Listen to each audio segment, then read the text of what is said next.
তৃণমূলের ভোট রক্ষা শিবিরে এনুমারেশন ফর্ম বিলি। দক্ষিণ হাওড়া বিধানসভা কেন্দ্রের ২ নম্বর বুথে শাসক দলের বাংলার ভোট রক্ষা শিবির ঘিরে বিতর্ক। অভিযোগ, বিএলও বাড়ি বাড়ি না গিয়ে ভোট রক্ষা শিবিরেই ফর্ম বিলি করছেন। প্রায় ৫০টা ফর্ম বিলি করেছেন ওই বুথেই। বিএলও সাফাই তিনি বাড়ি বাড়ি গিয়েও ফর্ম দিয়েছেন, কিন্তু কয়েকজন ভোটার ফর্ম চাইলে তিনি ওখানে বসেই তা বিলি করেন, যদিও তিনি কোনো ব্যানার লক্ষ্য করেননি বলে দাবি করেছেন। কিছু লোককে ফর্ম দেওয়া হলো, দেওয়ার পরে এখানকার লোকজনই বললো যে এক জায়গায় বসে একটু ফর্মগুলো দিয়ে দিলে ভালো হয় আমাদের। তো লাস্ট পর্যন্ত কিছু ফর্ম এখান থেকে দেওয়া হলো। কে যে এখানে একটা মেরে গেল আমারও চোখে পড়ে না, কেউ বলেও নি। এই জিনিসটা আমার একটা ঠিক হয়। কত নম্বর বুথ? এটা ২ নম্বর।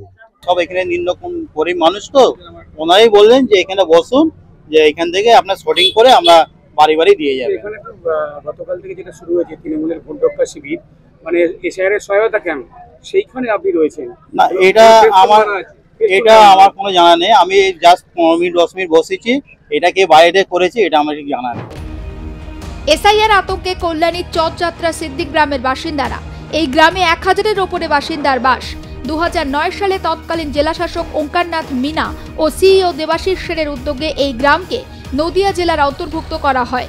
এরপর থেকে নদিয়াতেই ভোট দেন তারা, কিন্তু ২০০২ সালের ভোটার তালিকা অনুসারে এসআইআর চালু হওয়ায় এই গ্রামের কোনো অস্তিত্বই থাকবে না বলে আশঙ্কায় গ্রামবাসীরা।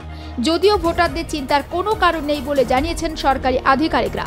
এই ভোটারদের সমস্যার সমাধানে ব্যবস্থা নেওয়া হবে বলে জানিয়েছেন কল্যাণীর মহকুমা শাসক অভিজিৎ সামন্ত। এরা এখানকার আদি বাসিন্দা এনারা। তো আমরা আজকে এসডিও সাহেব সব পেপার দেখেছেন, আমাদের বলেছেন এটা নিয়ে আমরা উপরেও কথা বলছি। আর অ্যাকচুয়াল সবাই এসছে, কেন এটা একটা আতঙ্কের জায়গা তৈরি হয়েছে কি আমরা এখানকার বাসিন্দা, তাও আমাদের ভোটার কার্ড এবার এসআইআর মাধ্যমে যা করছি। কিন্তু আমি আপনাদের বলে যাই কি এখানকার প্রত্যেকটা মানুষের যে যতদূর দৌড়াতে হয় আমরা দৌড়াবো, কিন্তু তারা এখানকার আদি বাসিন্দা, এনাদের নাম তুলতে হবে। ফের এসআইআর আতঙ্কে এক ব্যক্তির মৃত্যুর অভিযোগ। নদিয়ার তাহেরপুরের পাহাড়পুর পঞ্চায়েত এলাকায় মৃত্যু হয়েছে শ্যামল কুমার সাহা নামে এক ব্যক্তির। তিনি পাড়ায় পাড়ায় ফেরি করে বেড়াতেন। ৩০ বছর আগে তিনি বাংলাদেশ থেকে এসেছিলেন। হাতে এনুমারেশন ফর্ম পাওয়ার পর থেকেই আতঙ্কে ছিলেন তিনি। সোমবার সকালে হৃদরোগে আক্রান্ত হয়ে মৃত্যু হয় তার।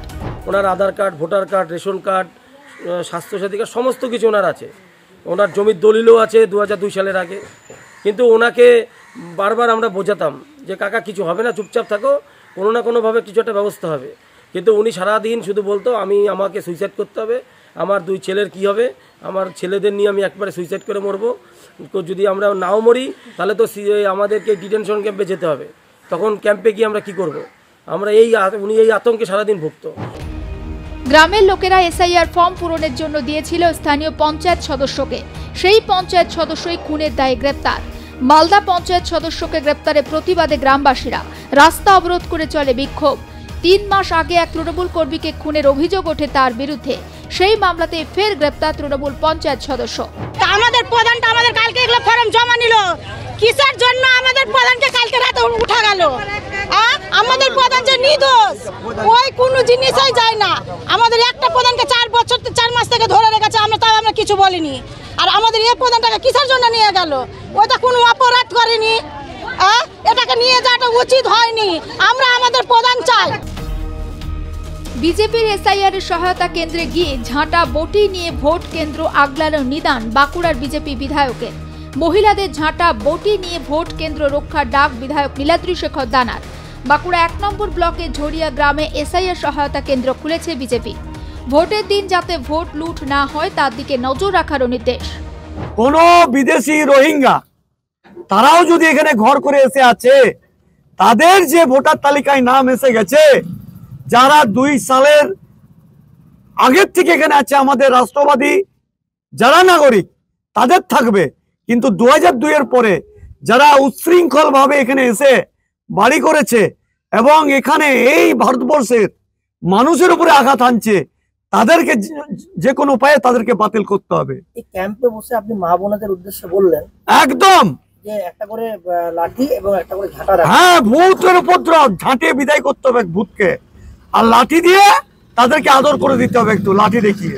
মানুষকে এরকম উস্কানিমূলক কথাবার্তা বলে ঝান্ডা দিয়ে মারা মানুষকে গ্রাম্য যে সুন্দর পরিবেশ, উন্নয়নের পরিবেশ, গ্রামে যে শান্তির পরিবেশ, সেই পরিবেশকে নষ্ট করার অধিকার এমএলএ নেই। উনি যে পরিবেশটা নষ্ট করছে, আসলে ওনারা দিশাহারা। বুথে নির্বাচনে এজেন্ট দিতে পারে না।